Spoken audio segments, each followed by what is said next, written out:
આ વાત છે એક બની બેઠેલા સોસાયટીના ઉપપ્રમુખની. પહેલા તેણે એક બાંધકામને ખોટું બાંધકામ કહી અને તોડાવ્યું, અને ત્યારબાદ ફરી બાંધકામ કરવું હોય ને તો 20 લાખ રૂપિયા આપવા પડશે તેવી રીતસરની ખંડણી માંગી લીધી. અને આટલું ઓછું હોય તેમ તે 50,000 રૂપિયા લેતો કેમેરામાં કેદ પણ થયો છે. અને તે ખંડણીના રૂપિયા લેતો હોવા છતાં તેનો રૂઆબ તો સાંભળો.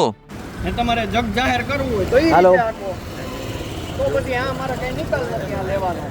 તમારે સમજવું પડે મારો ભાઈ, મારે આમાં કઈ નથી. છે ને બાકી રૂઆબ એકદમ ખંડણીખોર જેવો છે. આ દ્રશ્યો છે સુરતના, કે જ્યાં કાયદાનો ડર બતાવી અને આ માણસે પહેલા મકાન તોડાવ્યું અને પછી એ જ મકાન ચણવા માટે 20 લાખ રૂપિયા માટે મોઢું ફાડ્યું. આ વ્યક્તિનું નામ છે પ્રશાંત કાછડિયા, જે સુરતના કતાર ગામની સહજાનંદ સોસાયટીનો બની બેઠેલો ઉપપ્રમુખ છે. સહજાનંદ સોસાયટીમાં વેપારી મનસુખભાઈ પાનસુરિયા પોતાના પ્લોટ પર બાંધકામ કરી રહ્યા હતા ને ત્યારે પ્રશાંત કાછડિયાએ ગેરકાયદેસર બાંધકામના નામે એસએમસીમાં લેટર પેડ પર અરજીઓ કરી અને મનસુખભાઈનું જે બાંધકામ હતું ને તોડાવી નાખ્યું. અને જેવું બાંધકામ તૂટ્યું ને એટલે પ્રશાંતે પોતાનો અસલી ખેલ શરૂ કર્યો. ફરી બાંધકામ શરૂ કરવા માટે 20 લાખ રૂપિયાની ખંડણી માંગી. આટલું ઓછું હોય તેમ પ્રશાંતે મનસુખભાઈના પુત્ર રવિને બોલાવીને ધમકાવ્યો અને બળજબરીપૂર્વક 50,000 રૂપિયા પડાવી લીધા. બાકીના 19,50,000 માટે 10 એપ્રિલની ડેડલાઈન આપી અને જો પૈસા નહીં મળે તો આખું એ મકાન તોડાવી પાડીશ તેવી ધમકી આપી. હવે તમને એમ થતું હશે કે આ પ્રશાંત કાછડિયા છે